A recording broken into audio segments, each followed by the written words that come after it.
Am o întrebare pentru tine. Cât de mult ai investi pentru a-ți păstra mintea ascuțită, lucidă și flexibilă după 50 de ani? Pentru că dacă te uiți la ceea ce ni se propune astăzi pentru a ne menține mintea ascuțită după această vârstă, descoperim rapid că soluțiile de obicei costă mult. Cursuri de mii de euro, coaching la sute de euro pe sesiune, terapie de lungă durată sau suplimente lunare pentru creier care sunt foarte scumpe. Aceste metode funcționează. Și totuși, există ceva care sper să te surprindă plăcut. Cea mai ieftină metodă de a-ți păstra mintea ascuțită după 50 de ani costă aproape cât o cafea pe zi.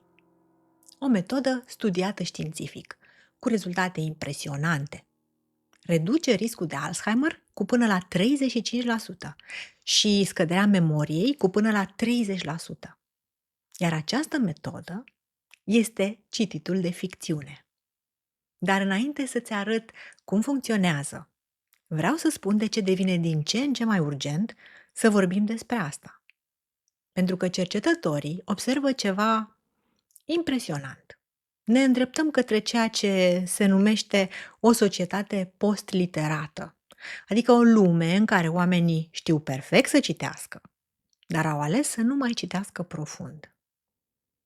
Adică o societate în care s-a trecut de la cultura scrisă la cultura ecranului, în care am abandonat cartea în favoarea fragmentelor de text, a titlurilor, a rezumatelor de 3 rânduri. Și când privești efectele acestei schimbări, superficialitatea gândirii, incapacitatea de a susține atenția, lipsa de empatie profundă, înțelegi de ce cititul de ficțiune devine mai important ca niciodată.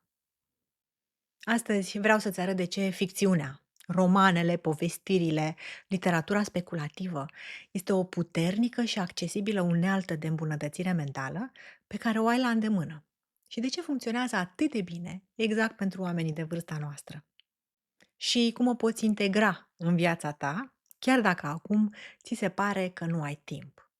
Hai să vedem cum funcționează. Când ne gândim la dezvoltarea personală, de obicei ne imaginăm abilități concrete, cum ar fi să învățăm o limbă străină, să facem yoga pentru a ne menține corpul flexibil, să citim cărți despre cum să ne gestionăm mai bine banii sau cum să fim mai productivi în fiecare zi. Și toate acestea sunt utile, nu spun că nu sunt. Totuși, există o întrebare mai subtilă, mai profundă, care mă preocupă de mult timp. Cum poți să-ți dezvolți mintea în mod global, fundamental, nu o abilitate izolată, ci capacitatea ta de bază de a gândi mai nuanțat, de a simți mai profund și de a percepe realitatea mai clar, de a te adapta la situații noi fără să te simți copleșit.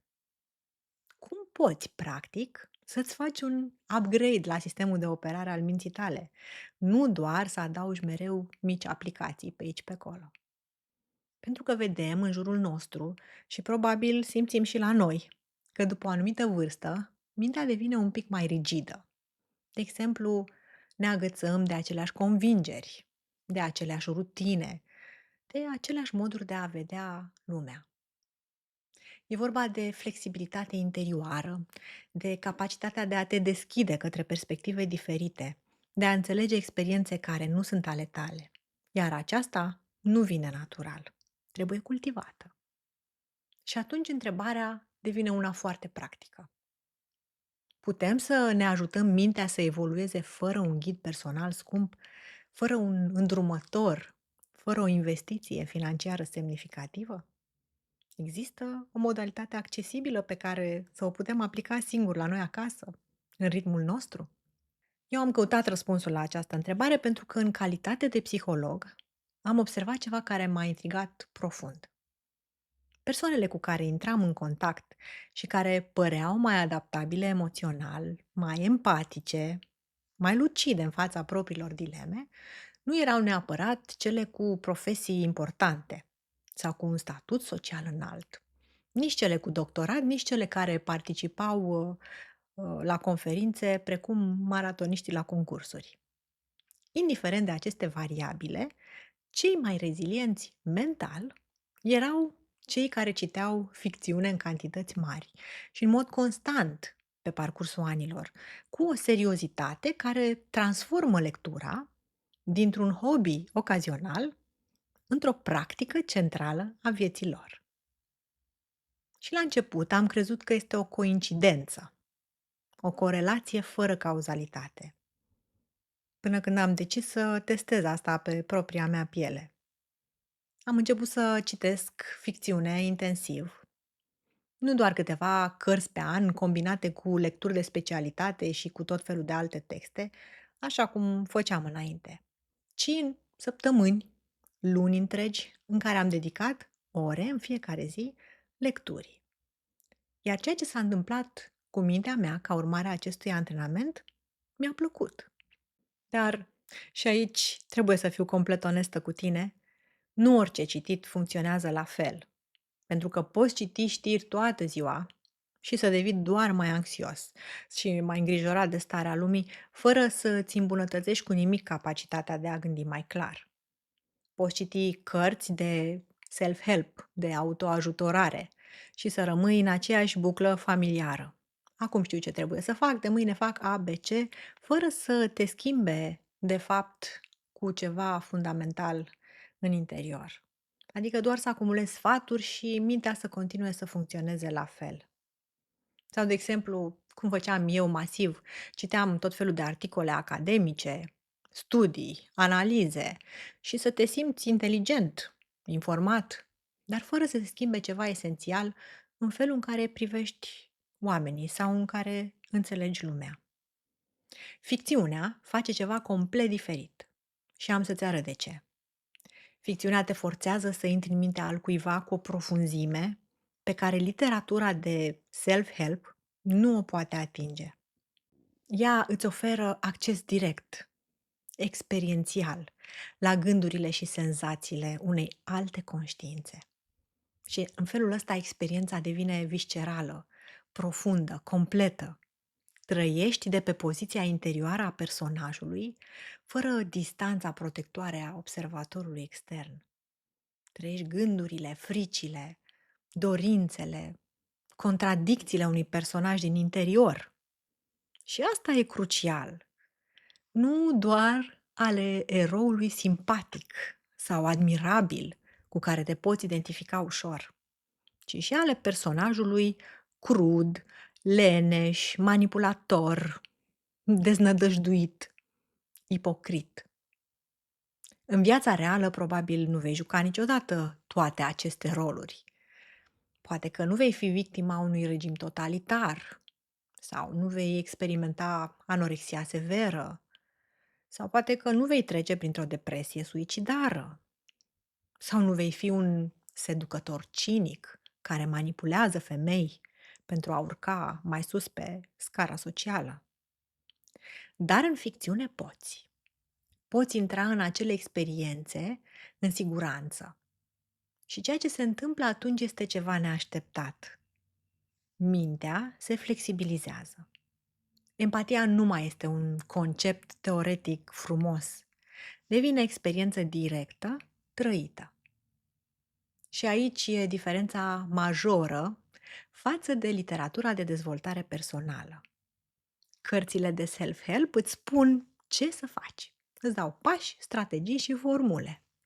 Ficțiunea însă te lasă să descoperi singur. Îți arată dileme morale complicate și te lasă să te lupți cu ele fără să-ți ofere soluția pe tavă. Sau te pune în situații în care nu există un răspuns corect, evident. Iar în acea luptă interioară, exact acolo, mintea ta evoluează. Și poate că ai experimentat și tu asta la un moment dat. Ai citit vreodată vreo carte de ficțiune și apoi, când ai închis-o, lumea în jurul tău îți părea diferită, mai bogată, mai plină de semnificație. Oamenii de lângă tine ți se păreau mai interesanți sau mai enigmatici, pentru că începeai să-i vezi ca pe niște personaje complexe, nu doar ca roluri cu poziții predefinite. Exact asta face ficțiunea pentru longevitatea psihologică. Nu neapărat îți adaugă informații noi în memorie, dar îți reorganizează fundamental modul în care gândești, simți și percepi. Și acum să vedem concret ce beneficii precise, demonstrabile științific, aduce cititul de ficțiune, în special pentru oamenii de vârsta noastră. Există un concept fascinant în neurologie care se numește rezerva cognitivă. E vorba despre capacitatea creierului de a-și construi conexiuni multiple între neuroni, ca și cum ți-ai construi mai multe drumuri alternative între două orașe, astfel încât dacă unul se blochează, traficul continuă pe altele. Ei, cercetătorii au descoperit ceva interesant. Când examinau post-mortem creierele unor persoane în vârstă, găseau uneori plăci și leziuni caracteristice bolii Alzheimer. Și totuși, în viață, acei oameni funcționaseră normal, fără simptome de demență. De ce? Creierul lor compensase deteriorarea prin aceste conexiuni alternative construite de-a lungul vieții prin activități care îi provocau mental. Și cititul intens de ficțiune construiește exact astfel de conexiuni. Un studiu care s-a desfășurat peste 10 ani, avea mii de participanți peste 50 de ani, a arătat un lucru remarcabil pe care vreau să ți-l împărtășesc. Cei care citeau regulat aveau un risc redus cu aproximativ 35% de a dezvolta demență de tip Alzheimer, comparativ, bineînțeles, cu cei care citeau rar sau deloc. Iar în cazul celor care citeau deja și au intensificat ritmul după vârsta de 70 de ani, declinul memoriei s-a redus cu peste 30%. Nu a fost oprit în totalitate, evident, dar a fost un declin încetinit semnificativ. Și de ce funcționează ficțiunea atât de bine pentru asta? Pentru că cititul unei povești complexe activează simultan zone multiple ale creierului. Hai să ne gândim. Trebuie să urmărești intriga. Trebuie să ții minte personajele și relațiile dintre ele. Să înțelegi ce motivații există, să anticipezi ce urmează în poveste, să simți emoțional ce trăiesc personajele și toate lucrurile astea se întâmplă simultan. Da, e ca și cum ai face antrenament pentru creier la sală, dar în loc să ridici greutăți, construiești aceste rețele neuronale. Și am observat asta la mine după mai multe luni de citit intens, în ședințele care anterior erau inconfortabile și uh, obositoare cognitiv, pentru că durau multe ore și erau foarte dense ca informație. Înainte mă simțeam destul de epuizată mental către final, chiar dacă eram mult mai tânără și mai în vigoare, dar îmi scădea atenția. Și după ce am început să citesc ficțiune constant, am descoperit că pot să rămân concentrată și lucidă mult mai mult timp. Era ca și cum creierul meu învățase să proceseze o informație mai complexă și să o organizeze într-un stil narrativ mult mai eficient și fără să se mai epuizeze atât de rapid. Poate cel mai profund lucru pe care îl face ficțiunea este că ne transformă fundamental capacitatea de a înțelege alți oameni. Empatia devine ceva pe care îl trăiești visceral.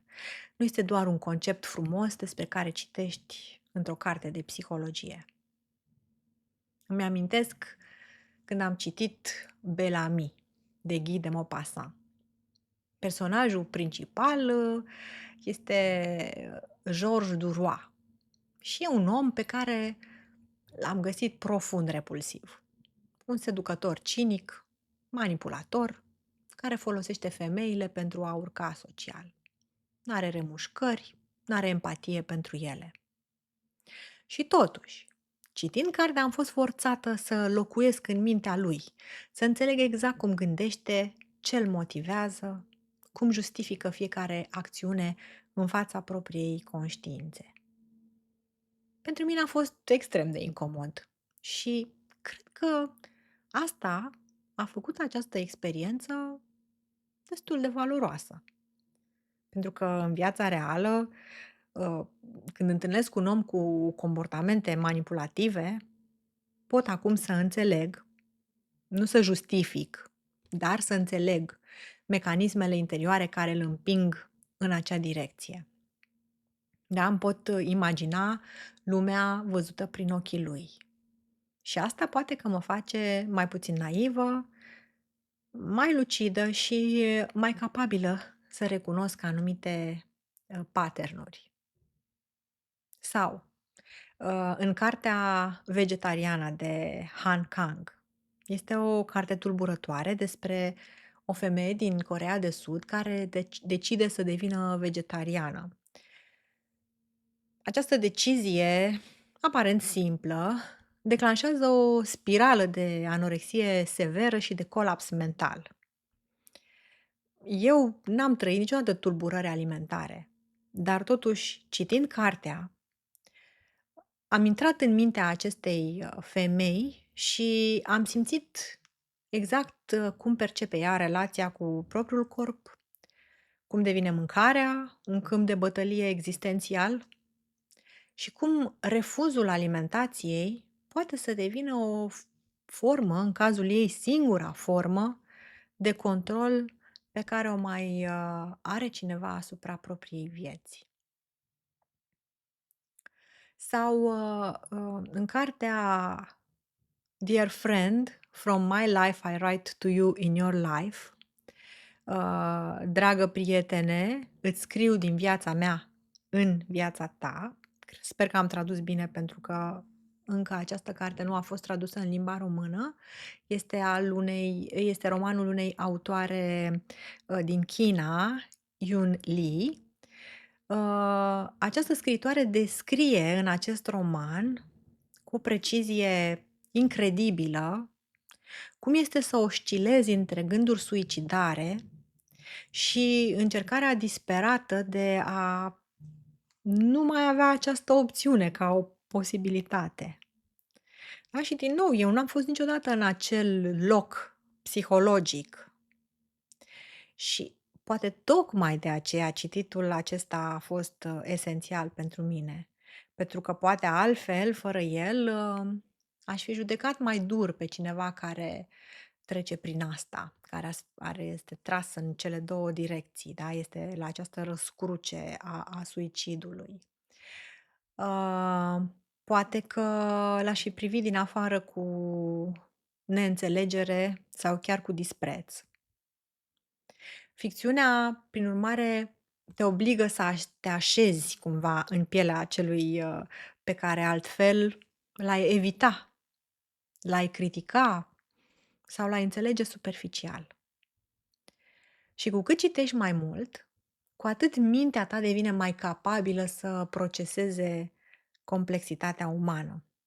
Adică contradicțiile, ipocrizia, fragilitatea. Și în felul ăsta devii mai puțin rigid în judecățile tale și mai deschis către ceea ce este incomod psihologic. Un alt efect al ficțiunii pe care l-am observat la mine a fost acesta. Lumea din jurul meu a devenit mai bogată, cumva mai nuanțată. Observam detalii pe care înainte le treceam cu vederea. De exemplu, am mai pomenit despre Kim Stanley Robinson în trilogia lui Marte Roșu, Marte Verde, Marte Albastru. Face ceva extraordinar. Îți descrie cum ar fi să locuiești pe planeta Marte, într-un mediu complet străin, unde gravitația este diferită, unde cerul e roz, unde nisipul este roșu și se lipește de tot și intră prin fiecare spațiu, unde fiecare respirație trebuie filtrată. Și îți arată cum mișcările tale devin mai lente în gravitația redusă, cum obiectele cad altfel, cum temperatura își schimbă radical comportamentul materialelor care sunt la suprafața planetei. Citind aceste descrieri atent construite, am învățat ceva despre cum să privesc, da? Cum să observ detaliile care dau substanță realității care mă înconjoară. Și am început să observ mai mult viața de zi cu zi. Cum se schimbă lumina în timpul după-amiezii, cum intră pe geam, cum mirosul cafelei are nuanțe diferite în funcție de cât de mult aștepți până să o bei. Sau cum vocea cuiva își modifică tonul când vorbește despre ceva care îl îngrijorează, chiar dacă cuvintele lui spun altceva. Scritorii buni asta fac. Te învață să observi. Și în felul ăsta mintea ta începe să opereze altfel, mai atentă, mai prezentă, mai capabilă să prindă semnificația ascunsă în gesturi, în cuvinte, în atmosferă. Și aici ajung la ceva foarte personal, care mi-a confirmat puterea ficțiunii într-un moment în care aveam mare nevoie de asta. Acum mulți ani mi-a murit un câine la care țineam la fel de mult ca la un membru al familiei. Și asta a fost o pierdere care poate pentru mulți poate părea minoră. Da, e doar un câine, ți se spune. Însă sunt convinsă că pentru cei care iubesc animalele vor recunoaște acest sentiment în ei și vor fi de acord că poate fi, fără a exagera, o pierdere devastatoare. În jurul meu oamenii înțelegeau și nu înțelegeau intensitatea acestei pierderi.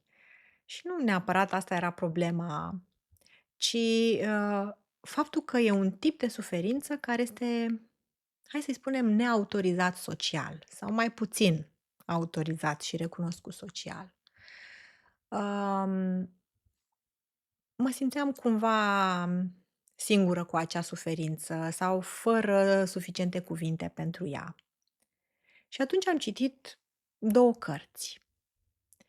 Uh, The Friend, Prietenul, de Sigrid Nunez și Lily and the Octopus, Lily și Octopusul, de Stephen Rowley. Ambele cărți sunt despre pierderea unui câine, sau despre conviețuirea împreună cu un câine și ambele m-au impresionat, m-au făcut să plâng, și poate mai important decât asta, m-au făcut să înțeleg ce trăiesc. Pentru că în poveste durerea mea se putea reflecta și avea o formă, recognoscibilă. Și, cărțile acestea mi-au arătat că există și alții care trec prin același tip de suferință și felul în care ei au supraviețuit. Nu sunt neapărat, niște, romane premiate, deși The Friend este un roman premiat. Însă povestea, natura poveștii a avut, un rol foarte potrivit pentru mine în acea poveste, în acel moment. Um Ficțiunea face asta pentru suferințe, cred eu, care altfel ar rămâne fără nume. Pentru diferite pierderi, da, pe care societatea poate le consideră minore sau pentru probleme ale unor grupuri marginale sau al unor oameni care au anumite experiențe în care nu se recunoaște și norma sau marea masă. Mai ales atunci când e vorba despre experiențe care par un pic prea personale sau prea ciudate, um, inclusiv prea intense, dacă e să compar cu stimulul, care le-au cauzat.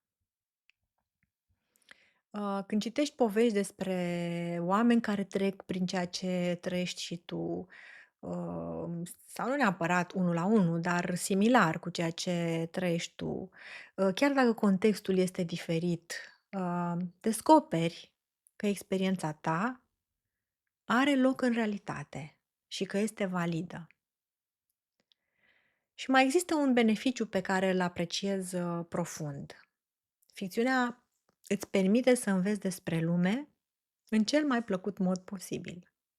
Romanele istorice, de exemplu, îți deschid epoci întregi. Cum era să trăiești în Evul Mediu sau în timpul Revoluției franceze sau în Japonia feudală și să înveți niște lucruri fără să simți că studiezi sau că ți este greu, da? Informația vine integrată în poveste, în viețile personajelor, în deciziile lor și reții fără efort, pentru că ești captivat de intrigă. Am citit de-a lungul anilor ficțiune despre aproape orice. Despre cum funcționează justiția în diverse țări, despre cum e să trăiești cu autism, despre culturi din diferite colțuri ale lumii, despre cum gândeau oamenii în alte secole, cum își explicau lucruri care sunt acum pentru noi evidente, dar care în alte epoci păreau decizii ale zeilor sau acte ale unor vrăjitoare. Tot ce am învățat a rămas în mine pentru că nu erau doar fapte istorice, da, cum ne străduiam să învățăm la școală sau geografice, erau experiențe pe care le trăiam și eu prin intermediul personajelor. Și de asta spun că ficțiunea ne oferă luxul de a învăța ceva complex, dar în același timp să fie și ceva plăcut, adică să simțim că e totuși o distracție. Și că am petrecut un timp într-o lume interesantă, fascinantă, așa fel încât nu ai senzația că ai muncit neapărat pentru a acumula acele informații.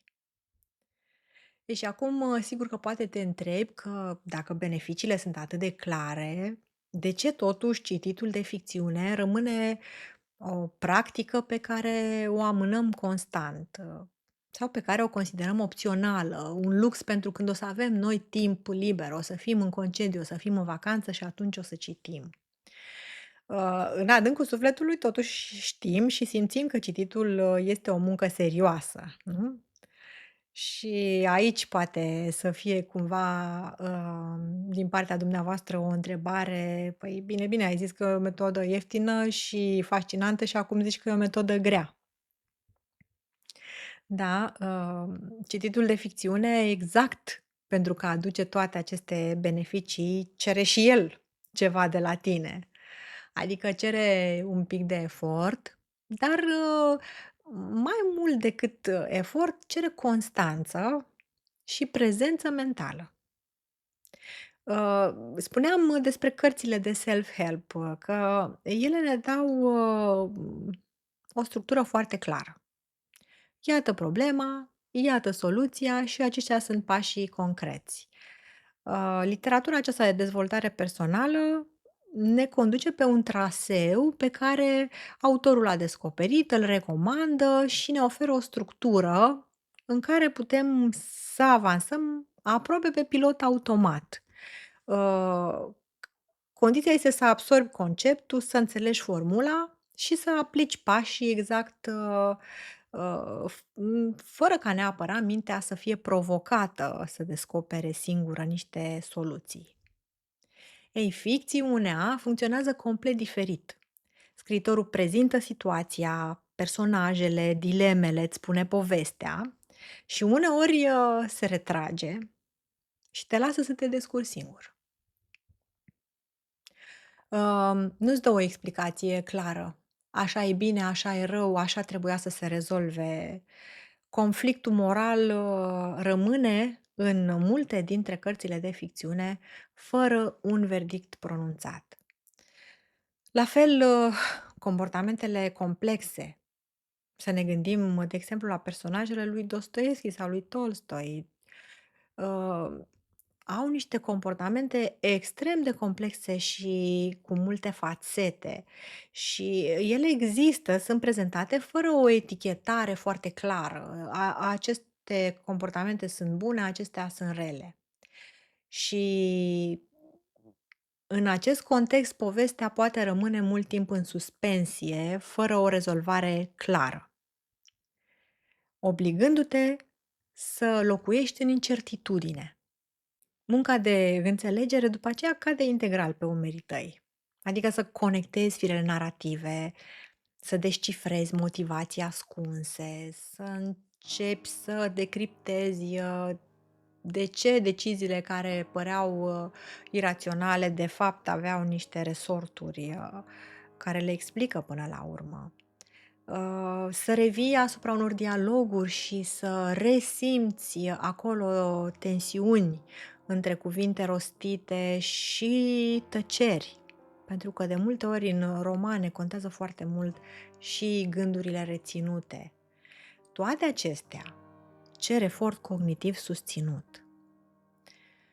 Cititul profund cere această concentrare și, spre deosebire de film unde absorbi lucrurile altfel prin multiple simțuri, um, în cazul cititului, concentrarea aceasta trebuie creată.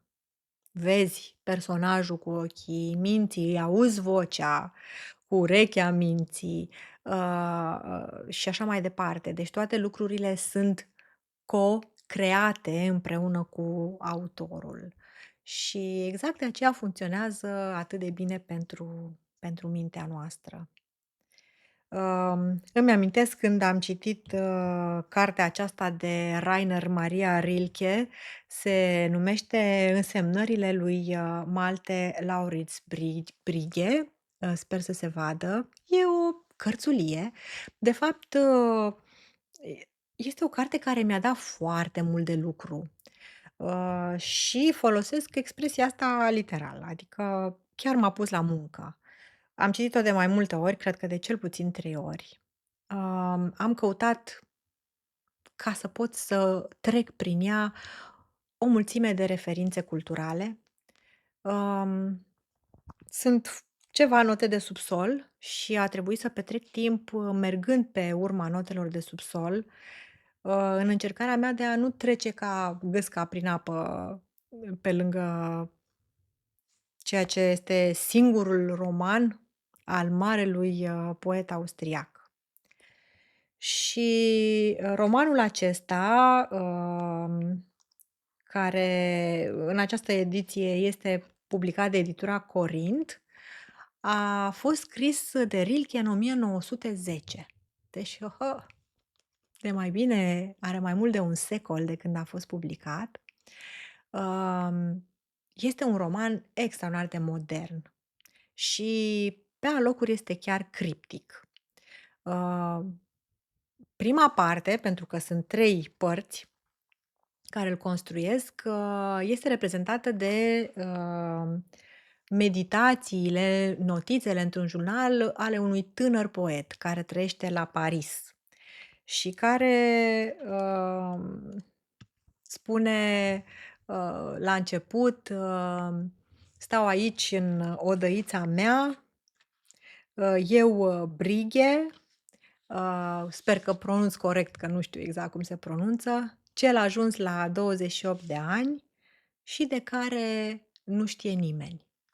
Deci îl vedem, la început pe acest tânăr care, are 28 de ani, este la Paris și notează niște lucruri și este captivant ceea ce povestește el, Parisul, începutului de secol 20. Partea a doua te duce în, copilăria lui, Brighe și devine mai misterioasă, pentru că aici încep să apară tot felul de referințe despre Evul Mediu, pe care nu le cunoșteam, nu eram familiarizată cu ele.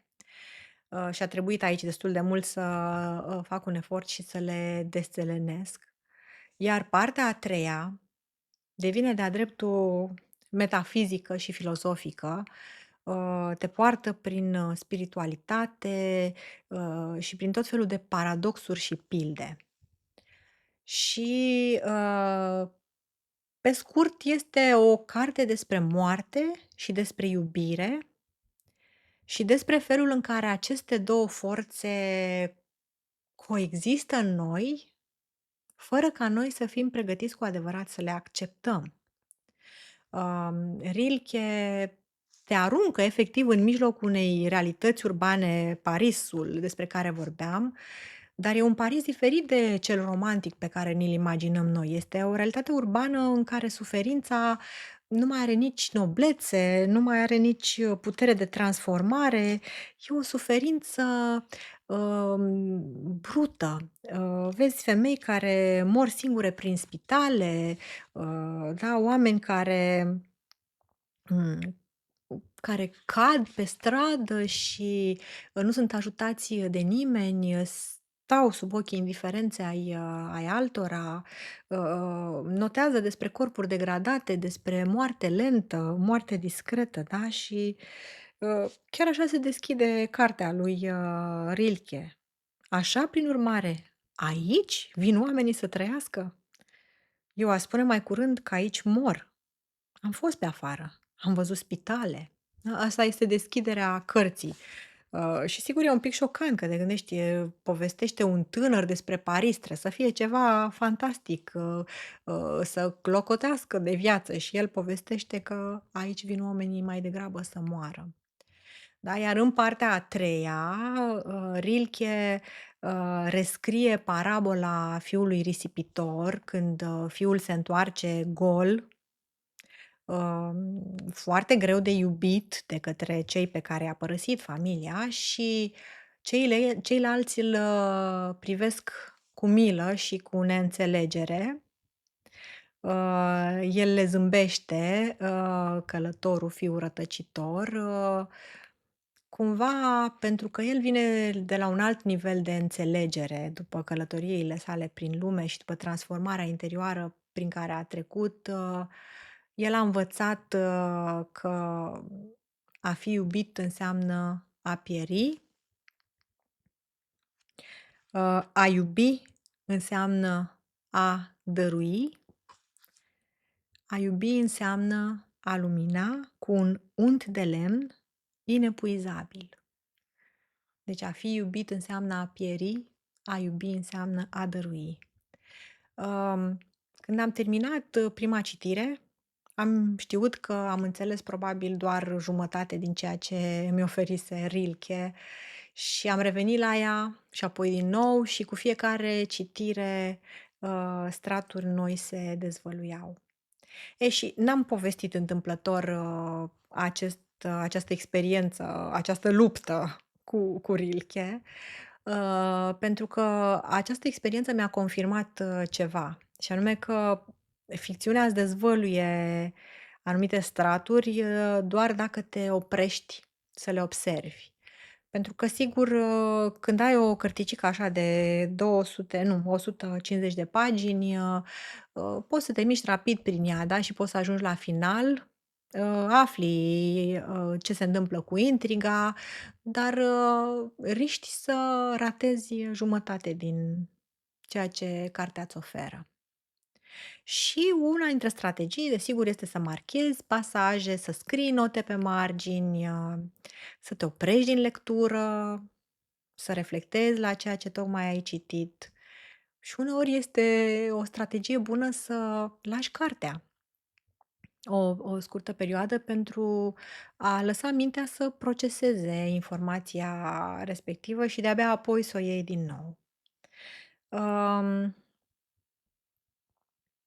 O altă strategie este să scrii recenzii.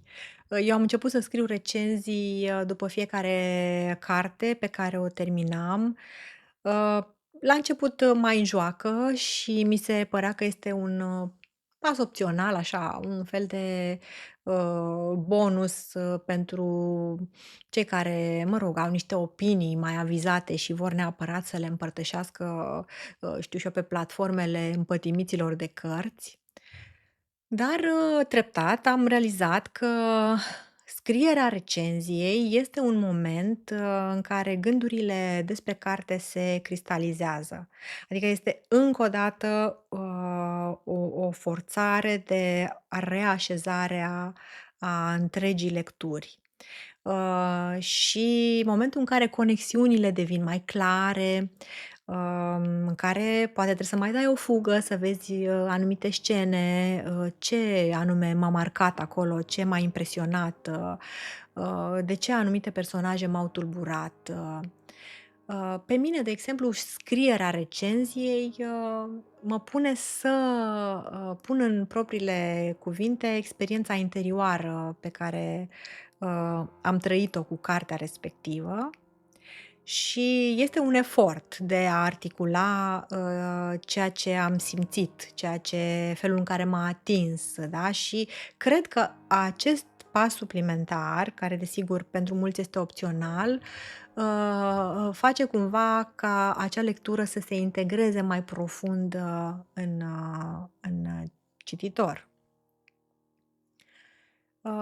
Aici aș vrea să spun ceva important.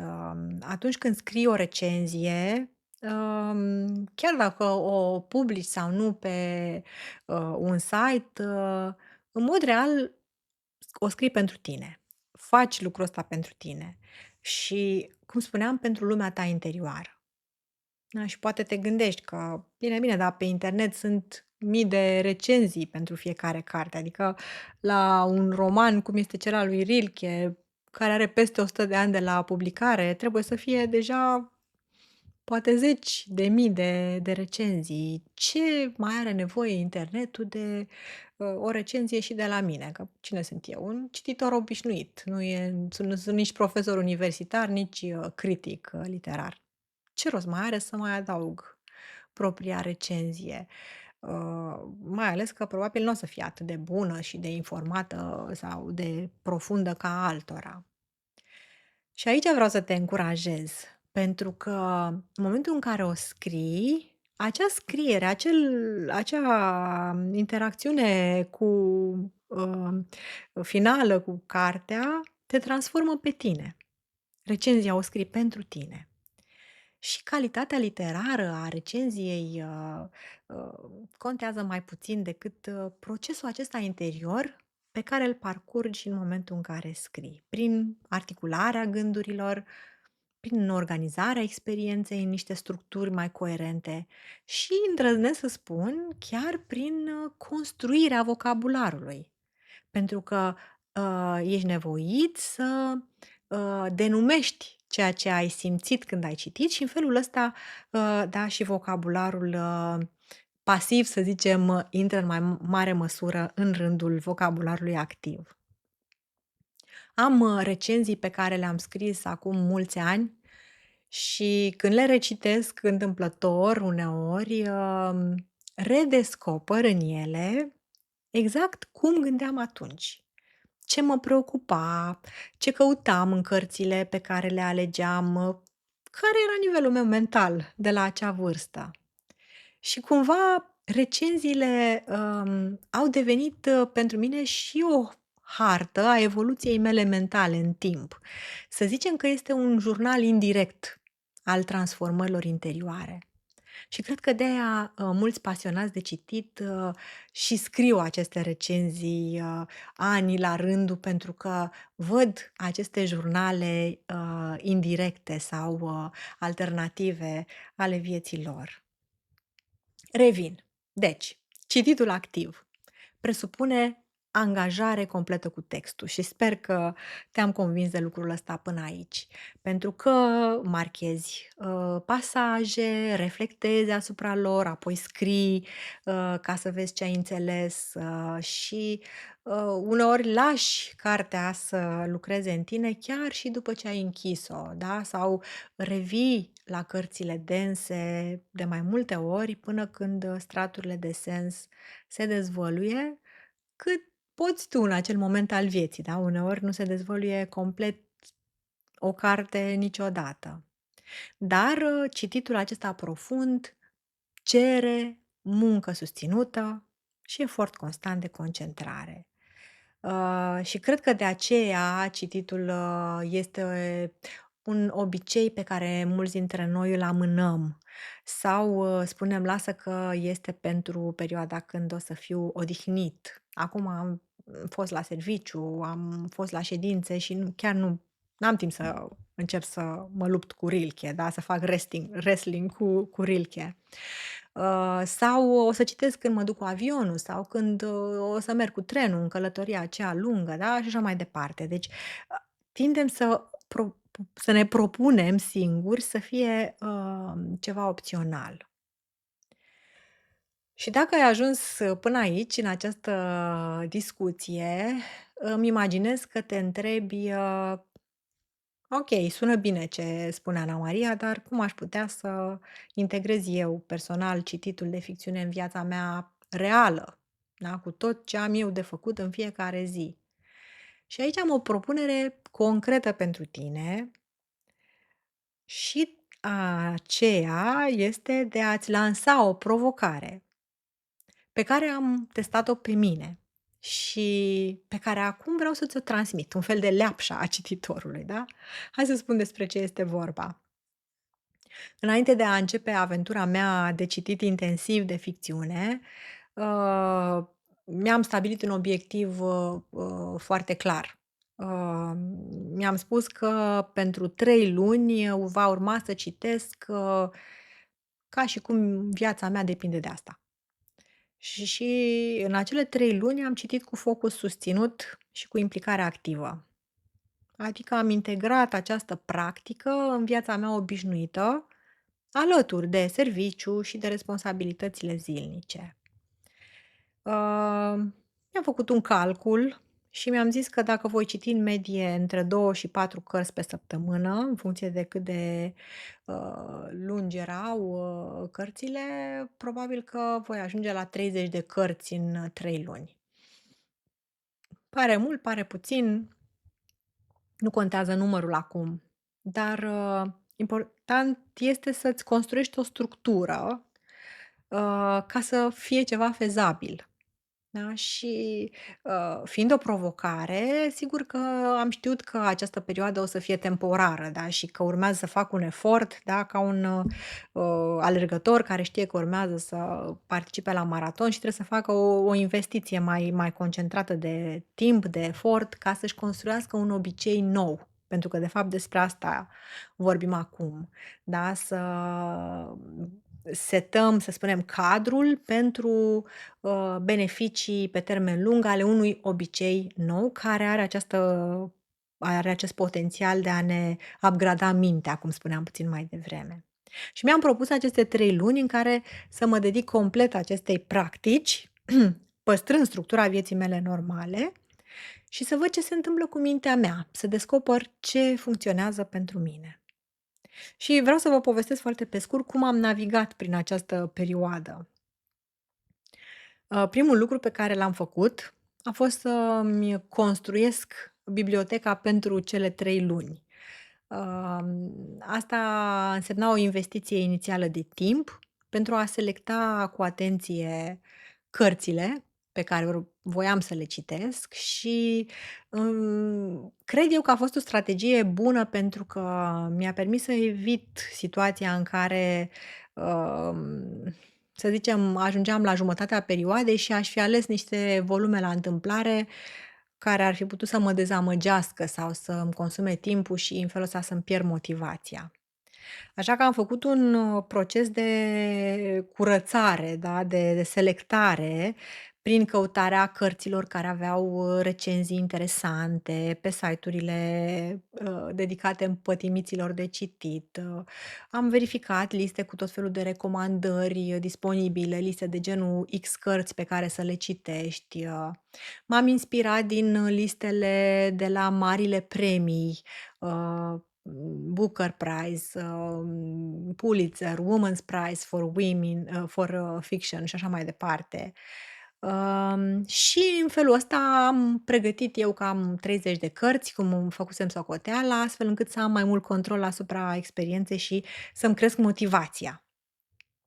Și, biblioteca aceasta inițială acopera genuri variate, și ficțiune istorică, și science fiction, și literatură clasică, și cărți cult moderne, pe care voiam neapărat să le citesc.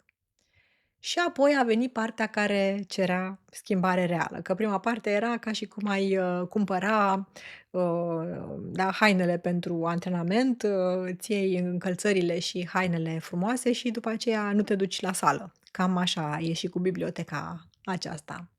Ceea ce conta mai departe era structurarea timpului în programul meu, care deja era aglomerat ca al fiecărei persoane. Dar, pentru că voiam să citesc intens, trebuia să prioritizez cititul și să-i fac, loc real, da? Nu doar să spun, citesc eu când am timp și când mă simt odihnită. Și, am definit intervale de minimum 30 de minute neîntrerupte și asta pentru că am conștientizat că dacă citești mai puțin de 30 de minute, practic, treaba asta nu funcționează pentru că nu reușești să intri în poveste, nu te așezi deloc în ea și, nici măcar nu este o sesiune reală de citit. Și am țintit să citesc, aproximativ 120 de minute în fiecare zi. Poate părea mult pentru cineva foarte aglomerat, dar în momentul în care împarți 30 de minute dimineața, 30 pe la prânz și 60 seara, când ai puțin mai mult timp, atunci devine gestionabil. În alte condiții, pur și simplu, nu aș fi putut să ajung la ținta de 2-4 cărți pe săptămână, cum îmi propusesem, inițial. Asta a fost o strategie, biblioteca și timpul. O altă strategie pe care am folosit-o a fost să citesc 2-3 cărți în paralel.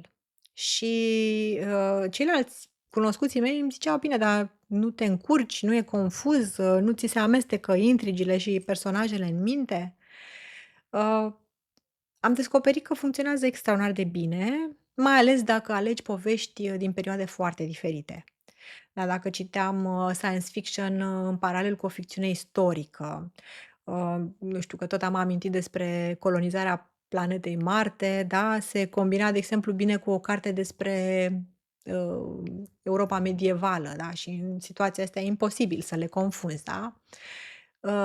Foarte interesant este că uneori apăreau conexiuni, neașteptate între aceste lecturi, teme universale care se repetau, în contexte complet diferite și, asta sigur că, era un moment, să spunem așa, care, îmi aducea o bucurie suplimentară.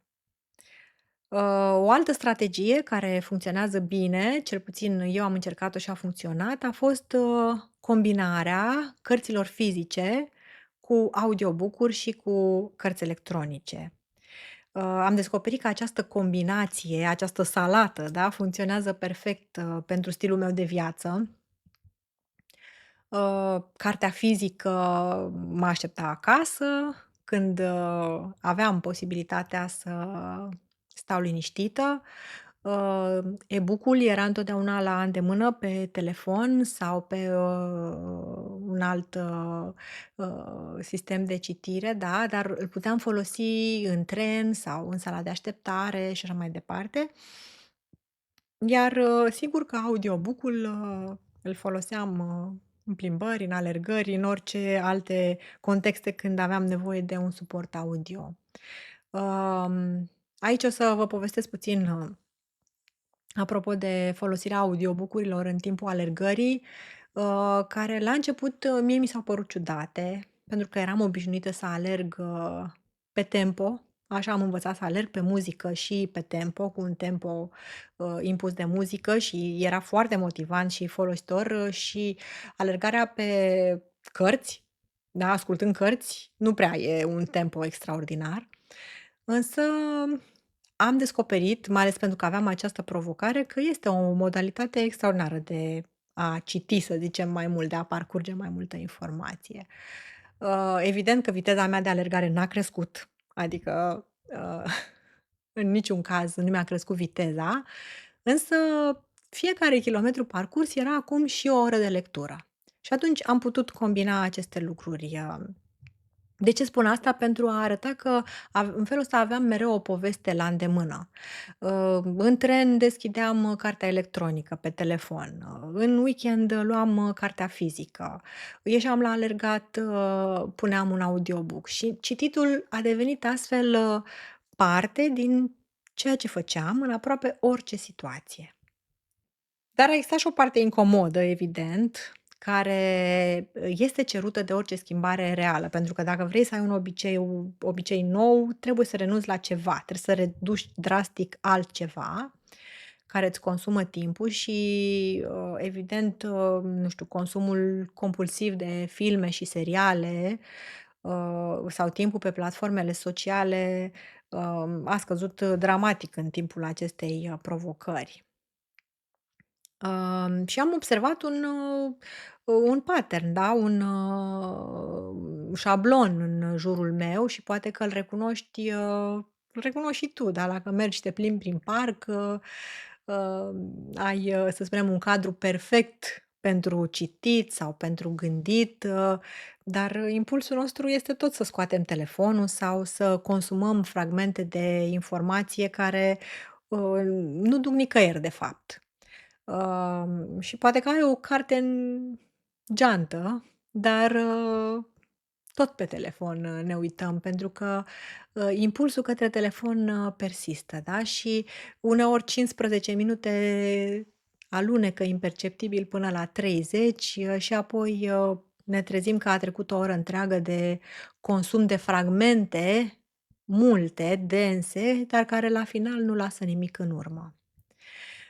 Și asta este civilizația în care trăim. Pentru asta s-a optimizat totul, da? Pentru consum rapid, superficial.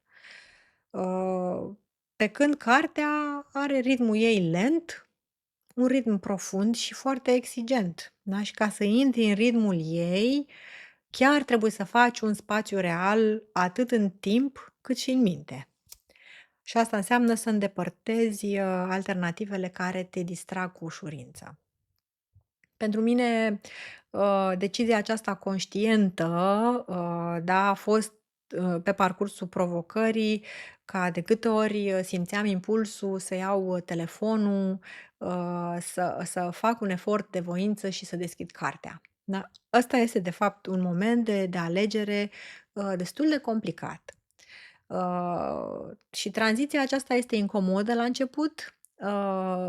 Am spus, cartea îți cere prezență totală și neîntreruptă, un număr de minute destul de, lung, poate chiar 30, și desigur am avut grijă să-mi sărbătoresc progresul.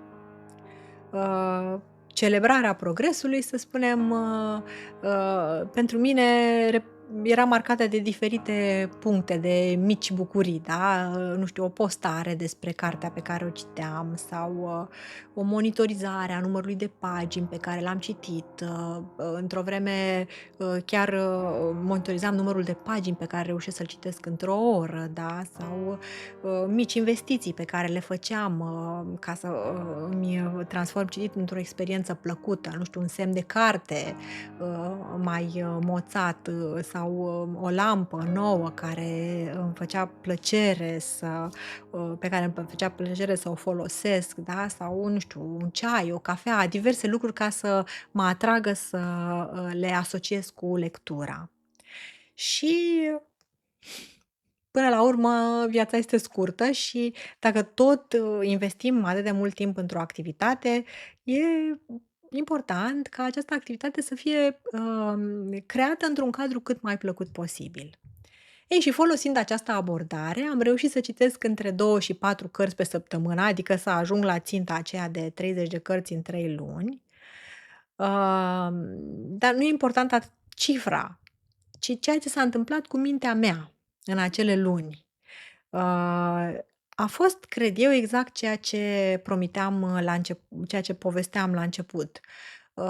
M-am concentrat mai bine, am înțeles oamenii mai profund, și cred eu că am început să percep lumea mai nuanțat. Și aș vrea aici să fie ceva foarte important de înțeles și să nu punem presiune pe oameni fără sens.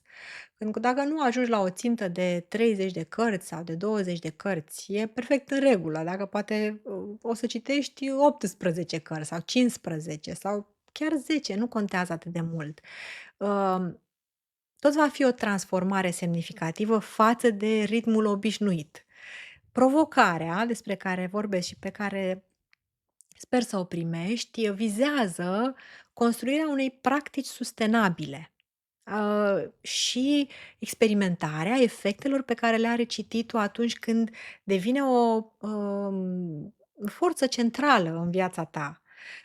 De asta mă gândesc că 3 luni sunt necesare pentru a descoperi ce funcționează pentru tine și pentru a continua cu lecțiile învățate, fără să fie o presiune că trebuie să iasă perfect totul. Și îți spun sigur că după cele 3 luni, întoarcerea la starea inițială devine imposibilă. Pentru că tu în 3 luni îți, construiești, da, realizezi o construcție interioară și îți schimbi fundamental modul de operare al minții. Nu poți să te reîntorci, pentru că mintea ta va continua, să funcționeze un pic diferit. Și experimentul acesta va rămâne cu tine dincolo de perioada, provocării respective.